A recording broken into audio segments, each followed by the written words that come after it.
सबको मेरा सादर जय जिनेन्द्र।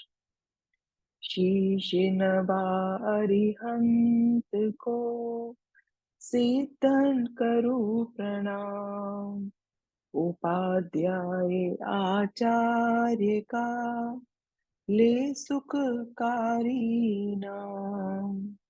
सर्व साधु और सरस्वती जिन मंदिर सुख का। महावीर भगवान को मन मंदिर में धार।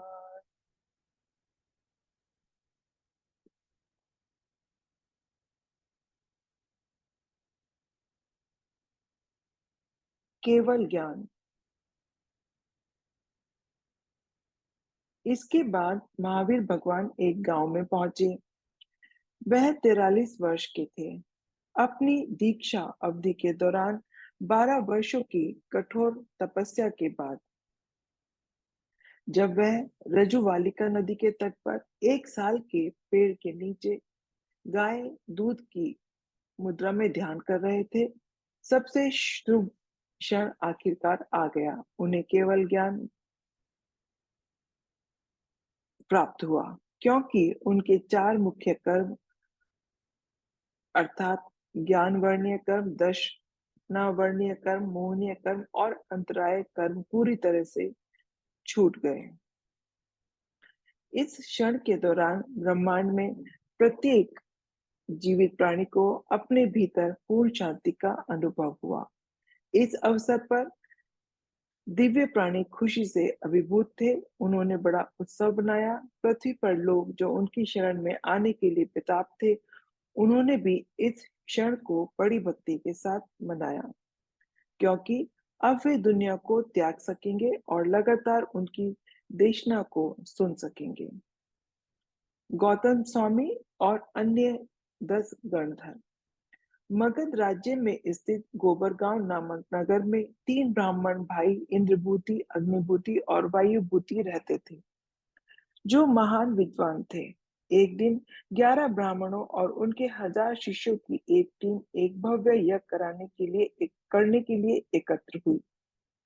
अचानक उन्होंने आकाश में बहुत सारे खगोलीय प्राणियों को पृथ्वी की ओर आते देखा। यह देख वे बहुत प्रसन्न हुए, क्योंकि उन्हें लगा कि वे उनके यज्ञ की शोभा बढ़ाने आ रहे हैं। हालांकि कुछ ही समय में दिव्य प्राणी अपने स्थान को पार कर गए और किन्हीं अन्य स्थान पर चले गए।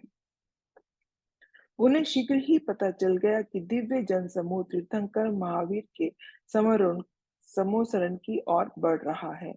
समारोह में सभी लोग महावीर का नाम सुनकर अभिभूत हो गए। इंद्रभूति को आश्चर्य हुआ कि यह महावीर कौन है। उनके महान विद्वान होने के अहंकार को चुनौती दी गई, इसलिए इंद्रभूति दुनिया के सामने अपनी श्रेष्ठता साबित करने के उद्देश्य से भगवान से मिलने के लिए दौड़े। समूह शरण पहुंचने पर भगवान ने इंद्रभूति को अपने नाम से पुकारकर उसका स्वागत किया। इंद्रभूति को अत्यंत आश्चर्य हुआ। फिर उनको लगा कि उनको कौन नहीं जानता। इसमें कोई आश्चर्य नहीं कि वो मेरा नाम जानते हैं। अगले ही पल भगवान ने कहा, इंद्रभूति जी वहां है और तुम्हें इस पर सवाल नहीं उठाना चाहिए। आत्मा को उसके ज्ञान और दर्शन गुणों के माध्यम से अनुभव किया जा सकता है। वह वास्तविक स्व है। एक बार जब स्वयं का एहसास हो जाता है, तो यह सभी दुखों का अंत कर देता है। इस बार इंद्रभूति को बड़ा झटका लगा, क्योंकि आत्मा के अस्तित्व को लेकर उसे लगातार संदेह सता रहा था। मैं क्या सोच रहा हूँ, ये भी महावीर जानता है। उसका हृदय भगवान के प्रति अपार श्रद्धा से भर गया, क्योंकि भगवान गलत धारणाओं को बदलने में इंद्रभूति की सहायता करते रहे। अंततः ब्राह्मण ने भगवान के कमल चरणों में आत्मसमर्पण कर दिया और उनका पहला गणधर बन गया। तभी से इंद्रभूति को गौतम स्वामी के नाम से जाना जाने लगा। इसके बाद उनका भाई अग्निभूत इंद्रभूत की तलाशी में आए समसुरन में आया। भगवान महावीर ने उनका भी स्वागत किया। अग्निभूति, आपका स्वागत है। आपको संदेह है कि कर्म का अस्तित्व क्या है या नहीं है। कर्म अस्तित्व में है। कर्मों के कारण ही हमें जीवन में दुख और पीड़ा मिलती है। जब हमने कुछ नहीं किया तब भी हम दुख का अनुभव करते हैं, और जब हम कुछ नहीं करते तब भी हमें ढेर सारी खुशियां मिलती हैं। क्यों? एक को खुशी मिलती है, दूसरा उससे वंचित रह जाता है। यह व्यक्ति के पिछले कर्मों के कारण होता है। कर्मों के कारण ही हमारा जन्म होता है। कर्म पिछले जन्म में बंधा हुआ कारण है और उस कर्म का परिणाम प्रभाव है। हम प्रभाव तो देख पाते हैं लेकिन कारण नहीं देख पाते। यह सुनकर अग्निभूति को बड़ी संतुष्टि हुई। उन्होंने अपने शिष्यों सहित भगवान के चरणों में समर्पण कर दिया और दीक्षा ले ली। तभी वायुभूति अंदर आया और भगवान ने उसका भी स्वागत किया। भगवान ने कहा, वायुभूति, तुम्हारे मन में यह संदेह है कि क्या जीव और शरीर एक या दो अलग अलग संस्थाएं हैं? वे दो अलग अलग संस्थाएं हैं। हम आत्मा है और शरीर उससे अलग है। जब आत्मा शरीर से निकल जाती है तो शरीर जल जाता है।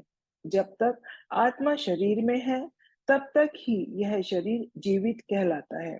अगर आंख देखना बंद कर दे तो भी कोई दृश्य को कैसे याद रख सकता है? ये आत्मा के दर्शन के कारण है। तब भगवान ने ब्राह्मण व्यक्ति की शंका का समाधान करते हुए कहा, तुम्हें संदेह है कि क्या पंच महाभूत होते हैं? हाँ, पृथ्वी, अग्नि, जल, आकाश और वायु का अस्तित्व है और उन्हें देखा भी जा सकता है। उनकी शंका का समाधान भी हो गया, जिसके बाद उन्होंने भी अपने शिष्यों के साथ दीक्षा ली। इसके बाद सुधर्मा नाम का एक और ब्राह्मण पुत्र आया। महावीर स्वामी ने उनका स्वागत किया और कहा, तुम्हें संदेह है कि पुनर्जन्म होता है या नहीं? यदि ऐसा है तो क्या मनुष्य सदैव मनुष्य के रूप में ही पुनर्जन्म लेता है और जानवर का जन्म भी पशु के रूप में ही होता है? सच तो यह है कि गेहूं का बीज विकसित होकर गेहूं देने वाला पौधा ही बनेगा। हालांकि नए बीजों में जो जीवन आता है वह अलग होता है। अनाज के एक बीज से यदि 25,000 दाने उगते हैं तो प्रत्येक दाने में एक स्वतंत्र आत्मा होती है।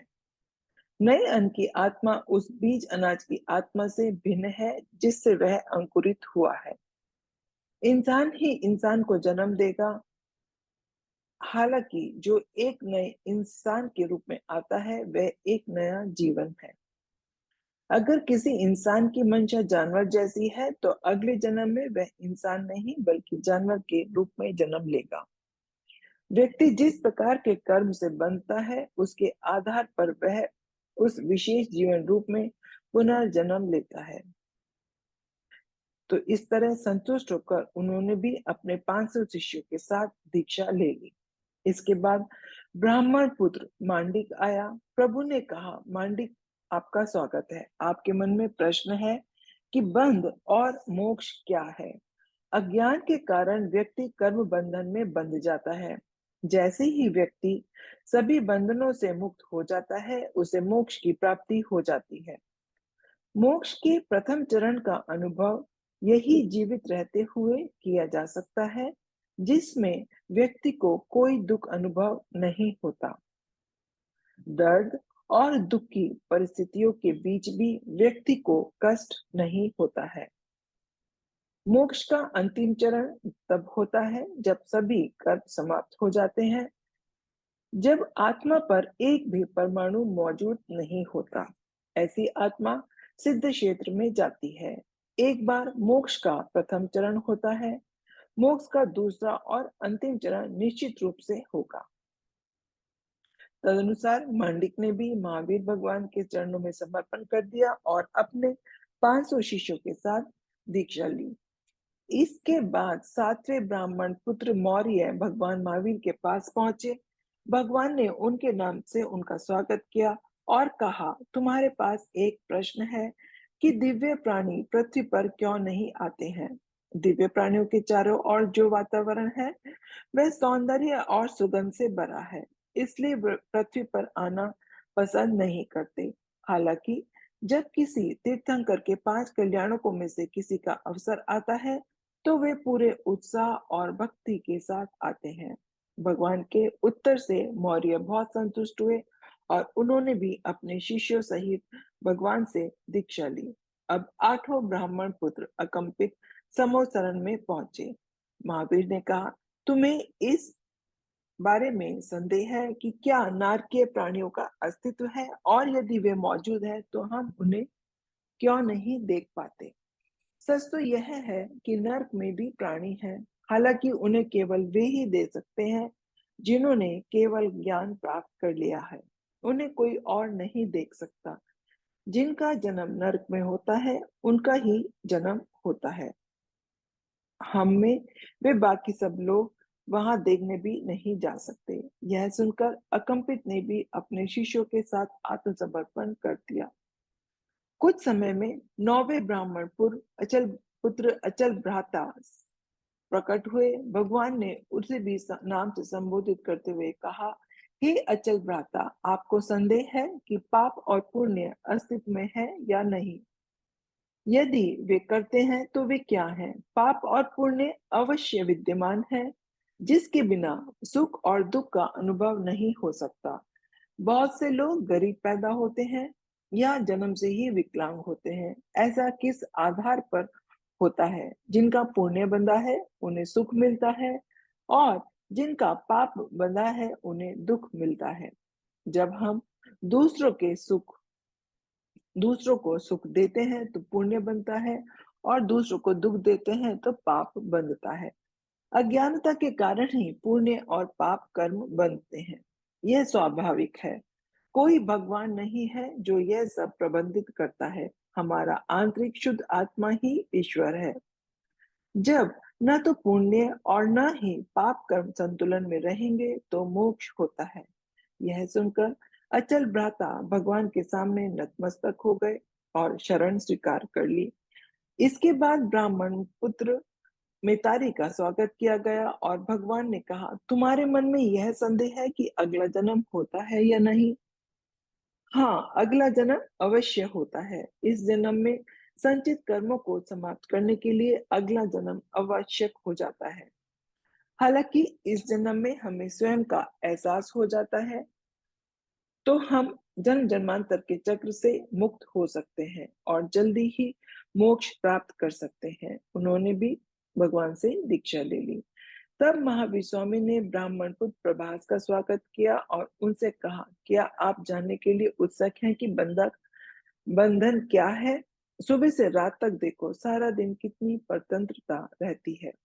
किसी क्षण व्यक्ति को पराधीनता नहीं होती। यह निर्भरता, यह मजबूरी ही बंधन है और मोक्ष ही मुक्ति है।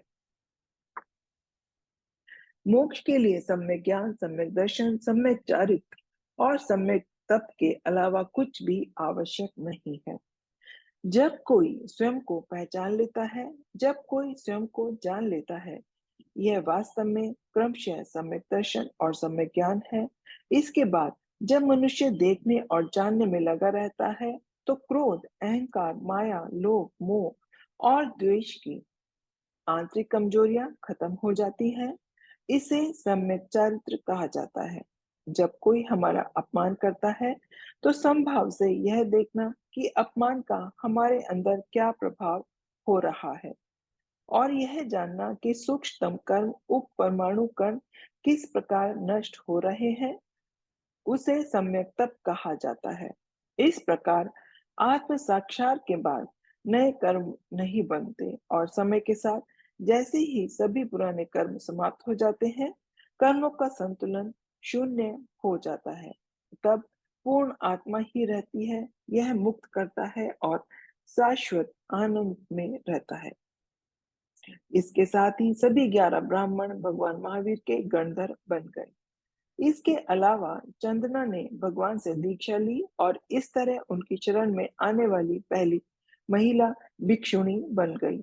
भगवान ने चतुर्विध संघ की स्थापना की, जिसमें साधु, साध्वियां, श्रावक और श्राविका शामिल थे।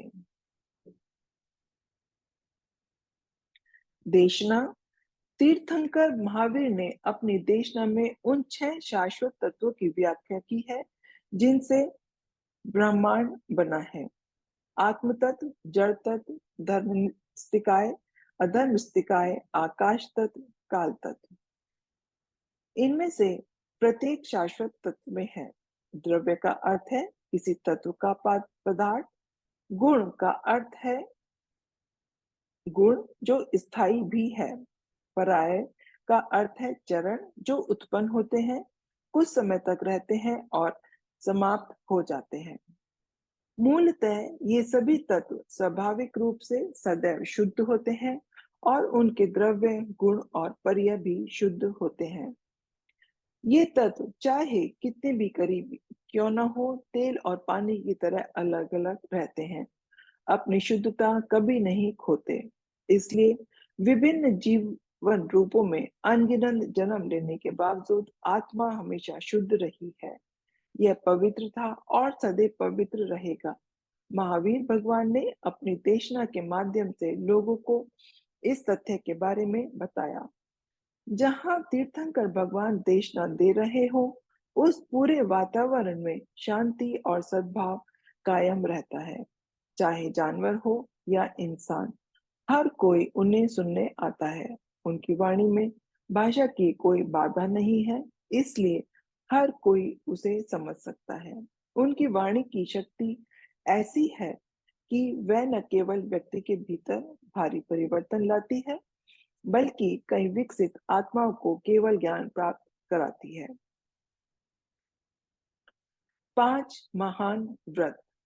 महावीर स्वामी ने 5 महान व्रत दिए जिनका पालन प्रत्येक आध्यात्मिक व्यक्ति को करना आवश्यक है। वह इन 5 व्रतों में पूर्णतः स्थापित हो गए थे। ये प्रतिज्ञाएं हैं: अहिंसा, सत्य जिसका अर्थ है सत्य, सत का अर्थ है शाश्वत सत्य। इस ब्रह्मांड में 6 शाश्वत तत्व है, हालांकि आत्मा स्वयं है, अतः यह सर्वोपरि महत्व का तत्व है। आत्मा ही एकमात्र सत्य तत्व है, अन्य सभी सत्य सापेक्ष सत्य हैं, अर्थात वे किसी और चीज पर निर्भर हैं। मैं एक बच्चा हूँ, हमारे माता पिता के संबंध में एक सापेक्ष सत्य है। जीवन साथी के संबंध में मैं एक बच्चा हूँ, यह कथन सही नहीं है।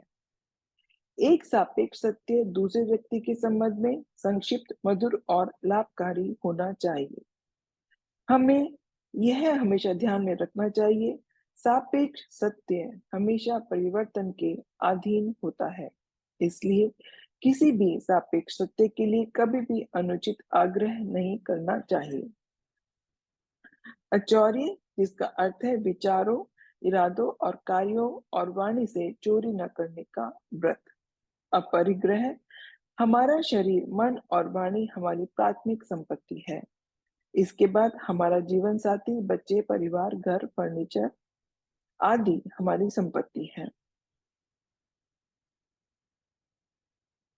जब देह ध्यास यानी मैं शरीर हूँ, सापेक्ष आत्मा हूँ का विश्वास भी दूर हो जाता है, आध्यात्मिक रूप से बाहरी संपत्तियों का त्याग करना प्रासंगिक नहीं है, लेकिन इन बाहरी संपत्तियों के प्रति लगाव का त्याग करना मायने रखता है। जब हमें कोई चिंता नहीं होती, तो यही अपरिग्रह की स्थिति होती है। ब्रह्मचर्य, जिसका अर्थ है भगवान पार्श्वनाथ ने केवल 4 व्रत दिए थे, क्योंकि ब्रह्मचर्य अपरिग्रह में पहले से ही सम्मिलित है। भगवान महावीर ने ब्रह्मचर्य का 5वां व्रत जोड़ा, क्योंकि वे जानते थे कि आने वाले युग के सामान्य मनुष्य अपरिग्रह और ब्रह्मचर्य के बीच में अंतर को नहीं समझ पाएंगे। चोर रोहनिया, राजगृही के पास लोहकुर नाम का एक अत्यंत चतुर और खतरनाक क्रूर चोर रहता था। उनका और उनकी पत्नी रोहिणी का एक बेटा था। रोहिणिया अपने पिता के नक्शे कदम पर चलते हुए बड़ा होकर अपने पिता से भी अधिक बुद्धिमान और चालाक चोर बन गया। जैसे जैसे साल बीतते गए, एक दिन बूढ़ा लोहखुर अपनी मृत्यु शैया पर था। उन्होंने रोहिणी को बुलाया और सलाह दी कि वे कभी भी महावीर का उपदेश ना सुने, क्योंकि उनकी शिक्षाएं उनके पेशे के लिए अनुकूल नहीं थी। रोहिणी ने अपने पिता से वादा किया कि वे हमेशा उसकी सलाह का पालन करेंगे। अब एक दिन ऐसा हुआ कि रोहिणी वहां से गुजर रहा था, तो उसने प्रभु की आवाज सुनी। भगवान श्रावस्ती के लोगों को देशना दे रहे थे। रोहिणी ने तुरंत अपने कानों पे हाथ रख लिया। तभी उसके पैर में एक तेज कांटा चुभ गया। उसे बहुत दर्द हुआ। हालत ऐसे बने कि कांटा निकालने के लिए उसको अपने एक हाथ कान से हटाना पड़ा। जैसे ही उसने किया, महावीर भगवान के शब्द उसके कान में पड़े। जिसके पैर जमीन पर नहीं पड़ते, जिसकी आंखें नहीं झपकती और जिसके शरीर से पसीना नहीं निकलता, जिसके गले में माला नहीं सूखती, ऐसा व्यक्ति एक दिव्य प्राणी है। रोहिण्या ने तुरंत अपने पैर से कांटा निकाला और आगे बढ़ गया। रोहिण्या पहले की तरह चोरी की फिराक में था। परिणाम स्वरूप शहर के लोगों को काफी उत्पीड़न का सामना करना पड़ा, जिन्होंने राजा श्रोणिक से रोहिण्या के विरुद्ध कुछ कार्यवाही करने का अनुरोध किया। राजा ने अपने सबसे बुद्धिमान और विश्वसनीय मुख्यमंत्री अभय कुमार को बुलाया और रोहिण्या को गिरफ्तार करने का आदेश दिया। अभय कुमार ने अपने सैनिकों को महत्वपूर्ण बिंदुओं पर रखा और वह रोनिया को पकड़ में सफल रहे। हालांकि चोर अ, छद्मवेश में था, इसलिए जब उस पर मुकदमा चलाया गया तो उसने खुद को पड़ोसी गांव का किसान बताया। राजा ने उक्त गांव से उसकी पहचान सुनिश्चित करने के लिए बुलाया। रोहिण्या हमेशा 2 कदम आगे की सोचता था और इसलिए उसने पहले से तैयारी कर रखी थी। तो इस पुष्टि के साथ सैनिक लौट आए कि पहचान सही थी। अभय कुमार अच्छी तरह से जानते थे कि यह व्यक्ति रोहिण्या था, लेकिन उनकी पहचान के सबूत के बिना वे पकड़ नहीं सकते थे, इसलिए उन्होंने एक साजिश रची। उस उसको इतनी ज्यादा शराब पिलाई कि वह बेहोश हो गया। जब उसे होश आया तो उसने स्वयं को स्वर्गीय परिवेश में देखा। वह यह पता नहीं लगा पा रहा था कि वह कहाँ है, तो उसने एक लड़की से इसके बारे में पूछा। लड़की ने उत्तर दिया, वह स्वर्ग में है। वह इन सभी सुखों का हकदार है, लेकिन इससे पहले उसे अपने पूर्व जन्म के कर्मों का वर्णन करना आवश्यक था। रोहिणी संशय में थी। तभी उसे याद आया कि उसने स्वर्गीय प्राणियों के बारे में भगवान महावीर के उपदेशों में क्या सुना था। उसने चारों ओर देखा और पाया कि सभी के पैर जमीन को छू रहे हैं। उनकी आंखें इंसानों की समय चमक रही थी। उनके शरीर से पसीना निकल रहा था। मालाओं में कुछ फूल भी इतने ताजा नहीं लग रहे थे। तो उन्होंने निष्कर्ष निकाला कि यह स्वर्ग नहीं, वास्तविक है। उसे जाल का आभास हो गया और वह बचकर भाग निकला। अब चूंकि वह स्वतंत्र था, वह भगवान के उपदेश से निरंतर विस्मय में रहता था। उसने सोचा, प्रभु के शब्द कितने शक्तिशाली और अद्भुत हैं। मैंने बस एक वाक्य सुना, वह भी मजबूरी में, और इससे मेरी जान बच गई। अगर मैं उसे अधिक बार सुनूंगा तो मुझे उससे बहुत कुछ मिलेगा। यह मुझे जन्म और मृत्यु के दुष्चक्र से भी बचा सकता है। उसका हृदय पश्चाताप से भर गया जब उसने सोचा कि कैसे वह इतने वर्षों तक इस दिव्य वाणी को सुनने से चूक गया। वह दौड़कर महावीर स्वामी के पास गया और बहुत विनम्रता से उनसे पूछा, हे भगवान, क्या मैं आपकी शरण में आने लायक हूँ? क्या आप मुझे अपने शिष्य के रूप में स्वीकार कर सकते हैं? प्रभु ने सहमति दे दी।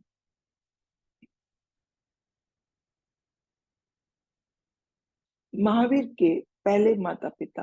एक दिन वर्तमान महावीर ऋषभ दत्त और माता देवानंद के गांव पहुंचे, जिन्होंने सबसे पहले उन्हें गर्भ धारण किया था। समोशरण की स्थापना की गई और दंपति भगवान का प्रवचन सुनने आए। इस बात से अनजान कि प्रभु उनका पुत्र है, जिसकी उन्होंने पहले कल्पना की थी। वे उन्हें देखकर बहुत प्रसन्न हुए।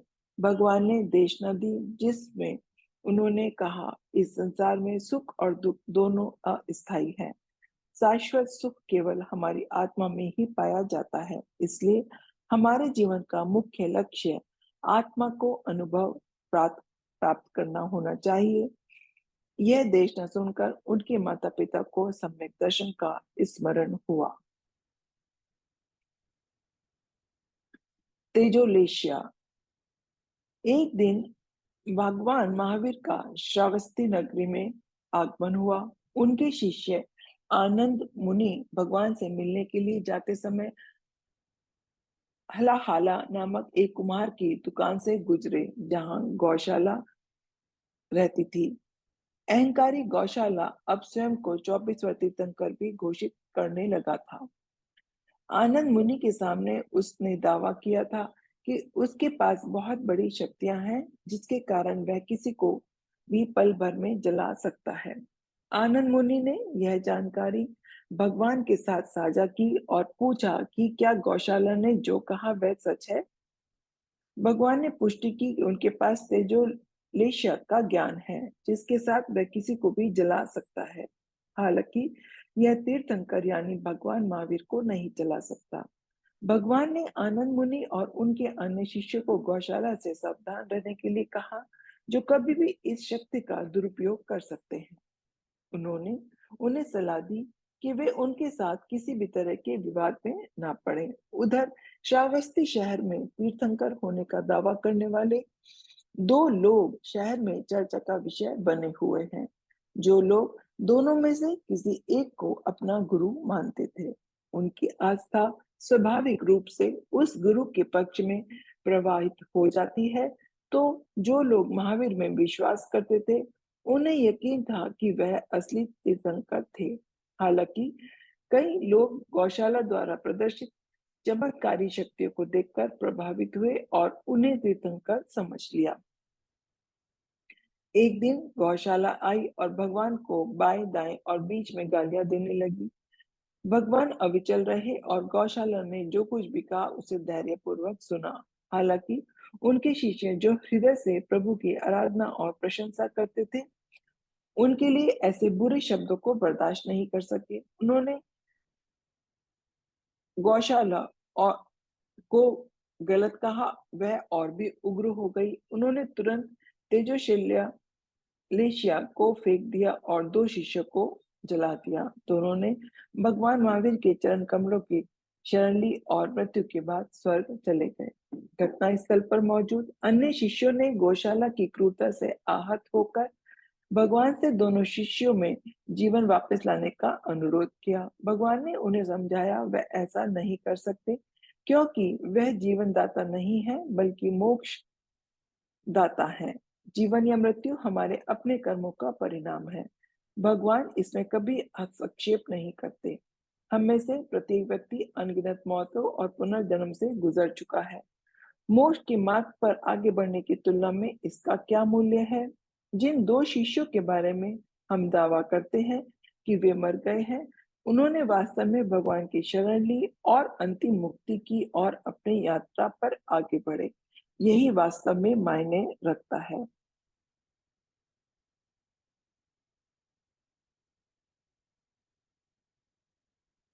गौशाला अब तक की घटनाओं से संतुष्ट नहीं थी। उसने तेजोलेशिया को भी भगवान के ऊपर फेंक दिया। लेकिन भगवान महावीर एक तीर्थंकर थे, इसलिए वे चरम शरीरी थे, अर्थात उनकी कभी भी अकाल मृत्यु नहीं हो सकती थी। वे केवल निर्वाण प्राप्त करने के हकदार हैं। फलस्वरूप भगवान पर तेजोलेशिया का कोई प्रभाव नहीं पड़ा।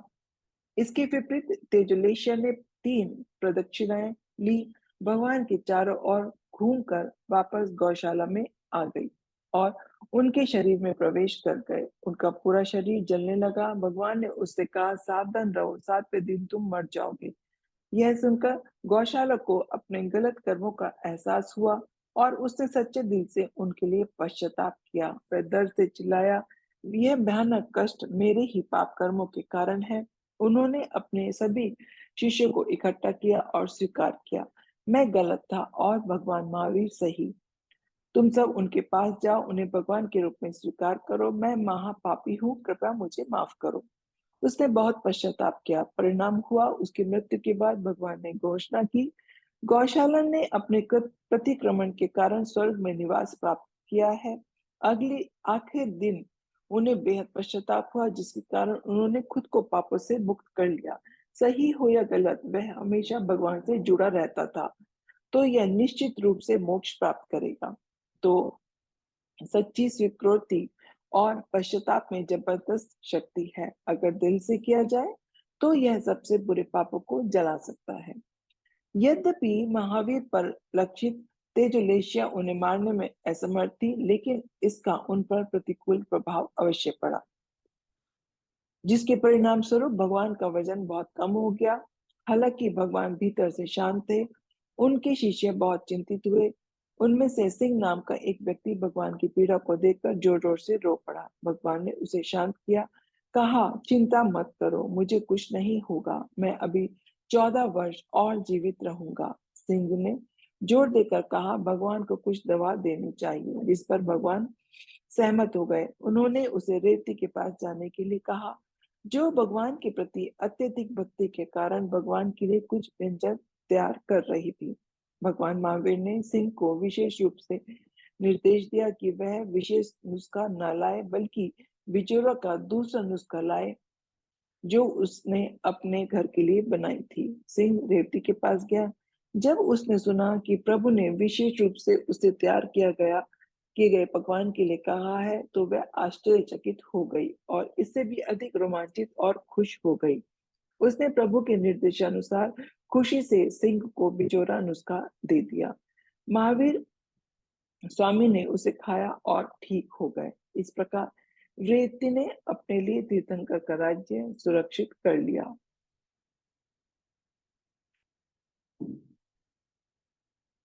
गौतम सा गौतम स्वामी का परम विनय। भगवान महावीर की शरण में गौतम स्वामी का मिथ्या अभिमान दूर हो गया। वह भगवान का एक पूर्ण विनम्र छात्र बन गया। जैसे जैसे दिन बीतते गए, उसे भगवान के प्रति भी अत्यधिक लगाव हो गया। भगवान महावीर के प्रति गौतम स्वामी के प्रेम की कोई सीमा नहीं थी, और यही कारण था कि उन्हें केवल ज्ञान प्राप्त नहीं हो सका, जबकि सैकड़ों और हजारों अन्य लोगों को केवल एक बार भगवान के शब्दों को सुनने से केवल ज्ञान प्राप्त हो गया था। गौतम स्वामी असाधारण प्रतिभाशाली थे, अतः वे जिस जिस को भी धर्म का उपदेश देते थे, उनके उपदेश से उन्हें केवल ज्ञान प्राप्त हो जाता था। ऐसी उनकी क्षमता थी। एक बार महावीर भगवान ने अपने देशना में कहा, जो अष्टापद पर्वत पर स्थित 24 तीर्थंकरों के मंदिरों के दर्शन करता है, वहां रात्रि विश्राम करता है, उसे निश्चित रूप से उसी जन्म में मोक्ष प्राप्त होता है। यह सुनकर गौतम स्वामी ने अष्टपद का दौरा करने का फैसला किया। सभी तैयारी की। अष्टपद पर चढ़ना सचमुच एक कठिन परीक्षा थी। हालांकि गौतम स्वामी आखिरकार प्रथम गणधर थे। उन्होंने उनको उनकी संकल्प शक्ति जबरदस्त थी। अष्टा पर्वत पर चढ़ते समय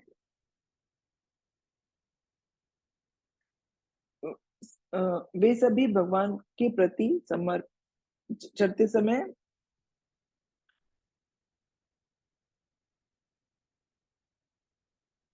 वहां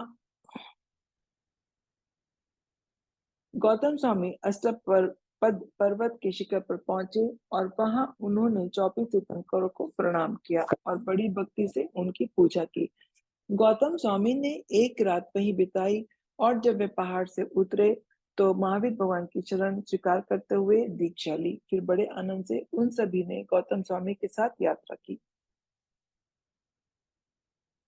इसके बाद गौतम स्वामी के साथ कुछ संत भगवान महावीर के समुचरण के लिए प्रस्थान कर गए। अपने बड़ों के सामने हाथ जोड़कर सिर झुकाना विनम्रता की निशानी है। गौतम स्वामी इस तथ्य से अनजान थे कि सभी संतों को केवल ज्ञान प्राप्त हो गया है।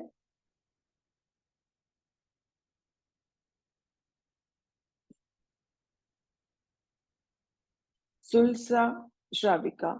एक दिन अखंड नाम का एक श्रावक तीर्थंकर महावीर के पास आया जो राजगृह की ओर जा रहे थे। भगवान ने उनके साथ सुलझा श्राविका के लिए अपना विशेष आशीर्वाद भेजा। वीतराग भगवान की यह बात देखकर श्रावक को आश्चर्य हुआ। उसने सोचा कि भगवान ऐसा क्यों करेंगे, इसलिए उन्होंने भगवान के प्रति सुलसा की भक्ति का परीक्षण करने की कोशिश की। उसके पास कुछ शक्तियां थी जिनसे उसने एक मायावी समोच्चरण की स्थापना की। इसके बाद उसने नगर में अफवाह फैला दी कि भगवान महावीर स्वामी आ गए हैं। भीड़ दौड़ पड़ी, हालांकि सुलसा अपने घर से बाहर नहीं निकली। अम्बाद ने उससे पूछा, क्या तुम भगवान के दर्शन नहीं चाहोगी? उसने खुलासा किया, अगर वास्तव में महावीर भगवान आ रहे होते, मुझे तुरंत कंपन महसूस होता, मेरा पूरा शरीर खुशी से नाच रहा होता। मुझ में ये भावनाएं अनुपस्थित है, इससे पता चलता है यह भ्रम है, वास्तविकता नहीं। श्रावक को एहसास हुआ कि उसकी सच्ची पूजा पर संदेह करके वह कितना गलत था। सुलझा ने बाद में उस जन्म के तीर्थंकर गोत्र को बाध्य किया।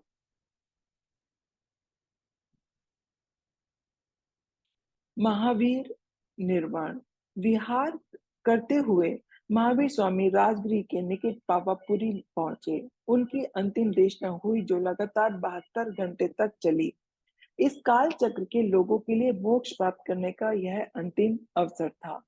इसलिए कई राजाओं ने दीक्षा ली और अनगिनत ने श्रावक और श्राविका धर्म अपनाया।